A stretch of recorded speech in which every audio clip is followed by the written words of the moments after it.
വാഹനം ഇവിടുന്ന് പുറത്തേക്ക് വലിച്ചു മാറ്റാൻ വേണ്ടിയിട്ടുള്ള പൂർണ്ണമായിട്ടും ഇതുവഴിയുള്ള വാഹന ഗതാഗതം തടസ്സപ്പെടുത്തിയാണ് ഇപ്പോൾ ഈ രക്ഷാപ്രവർത്തനം അടക്കം നടക്കുന്നത്. ഏതായാലും ഇപ്പോൾ ഫയർഫോഴ്സും പോലീസ് ഉദ്യോഗസ്ഥരും അടക്കമുള്ള ആളുകൾ ഇവിടെയുണ്ട്. ഇപ്പോൾ വാഹനത്തിൽ കുടുങ്ങിയ എല്ലാ ആളുകളെയും ആശുപത്രിയിലേക്ക് എത്തിക്കുകയും ചെയ്തിട്ടുണ്ട്. ഇപ്പോൾ നമുക്കൊപ്പം ശംഖു എസ് സാർ വരികയാണ്. സാർ, ഇതിപ്പോൾ എപ്പോഴും അപകടം നടന്നത്? 6 മണി അടുപ്പിച്ച സമയമാണ്. ഈ പരിക്കേറ്റ ആളുകളിലേക്ക് ആരോഗ്യനില എങ്ങനെയുണ്ടാ?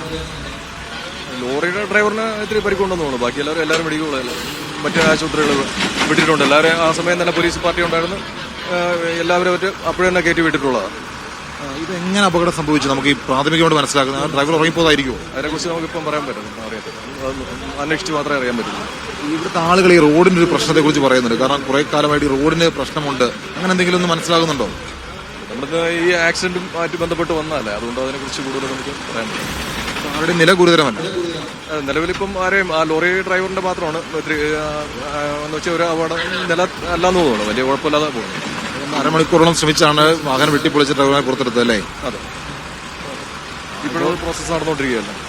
ഇപ്പോൾ ശംഖുമുഖം AC അൻവരി സാറാണ് നമ്മൾ സംസാരിച്ചത്. ഇപ്പോൾ ആരുടെയും നില ഗുരുതരമല്ല. ഡ്രൈവർമാരെ വാഹനത്തിന്റെ വാതിലൊക്കെ പൊട്ടിപ്പൊളിച്ചാണ് പുറത്തേക്ക് എത്തിച്ചത് എന്നുള്ള കാര്യമാണ് പറയുന്നത്. അതിനപ്പുറത്തേക്ക് മറ്റ് അപകടത്തിൽപ്പെട്ട ആരുടെയും നില അത്ര ഗുരുതര സ്വഭാവമുള്ള പരിക്കുകളൊന്നും ആർക്കും തന്നെ ഇല്ല. പത്തനംതിട്ടയിലെ മൂഴിയാറിലേക്ക് തിരുവനന്തപുരത്ത് നിന്ന് പുറപ്പെട്ടു പോയ KSRTC ബസ്സും കർണാടകയിൽ നിന്ന് ചരക്കുമായിട്ട് വന്ന നാഷണൽ പെർമിറ്റ് ലോറിയുമാണ് അപകടത്തിൽപ്പെട്ടത്. ഈ വാഹനത്തിന്റെ മുൻവശമാണ് ഇപ്പോൾ കാണുന്നത്. ലോറിയുടെ മുൻവശമാണ് നമ്മൾ ഈ ദൃശ്യങ്ങളിൽ കാണുന്നത്.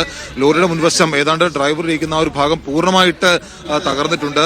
അതുപോലെ തന്നെയാണ് KSRTC ബസിന്റെയും ഒരു സാഹചര്യം. അങ്ങനെ നിരവധിയായിട്ട് ചില ആരോപണ പ്രത്യാരോപണങ്ങൾ ഈ അപകടത്തിന്റെ പശ്ചാത്തലത്തിൽ ഉയർന്നു വരുന്നുണ്ട്. കാരണം ചില നാട്ടുകാർ നേരത്തെ തന്നെ പറയുന്നുണ്ട് ഈ റോഡിന് കുഴപ്പമുണ്ട്, കാരണം റോഡിന് വീതി പോരാ, ടാറിങ്ങിന് ചില പ്രശ്നങ്ങളുണ്ട്. അങ്ങനെ തരത്തിലുള്ള ചില പ്രതികരണങ്ങൾ നാട്ടുകാരുടെ ഭാഗത്തു നിന്ന് വരുന്നുണ്ട്. എന്തായാലും തീർത്തും ദൗർഭാഗ്യകരമായിട്ടുള്ള ഒരു അപകടമാണ് തിരുവനന്തപുരം മണ്ണന്തല മരുതൂർ പാലത്തിന് സമീപം ഉണ്ടായിട്ടുള്ളത്. ഇതുവഴിയുള്ള MC റോഡ് വഴിയുള്ള ഗതാഗതം ഇപ്പോൾ പൂർണ്ണമായിട്ട് പോലീസ് ബ്ലോക്ക് ചെയ്തിട്ടുണ്ട്. മറ്റൊരു സമാന്തര വഴി ഒരുക്കിയാണ് മറ്റ് വാഹനങ്ങളടക്കം പോകുന്നതിന് വേണ്ടിയുള്ള വഴി ക്രമീകരിച്ചിരിക്കുന്നത്. ഇപ്പോൾ നമ്മൾ ഈ ദൃശ്യങ്ങൾ കാണുന്ന പോലെ ഫയർഫോഴ്സും പോലീസ് ഉദ്യോഗസ്ഥരും അടക്കമുള്ള ആളുകൾ ഇതിന് കൃത്യമായിട്ട് രക്ഷാപ്രവർത്തനത്തിന് നേതൃത്വം നൽകുന്നുണ്ട്. കൃത്യസമയത്ത് തന്നെ പോലീസും ഫയർഫോഴ്സും ഇവിടെ എത്തിയതുകൊണ്ട് തന്നെയാണ് ഈ പറയുന്ന രീതിയിൽ വലിയൊരു അപകടം അല്ലെങ്കിൽ പല ആളുകളുടെയും ജീവന് ഹാനികരമാകാത്ത രീതിയിൽ അവരെ രക്ഷപ്പെടുത്താൻ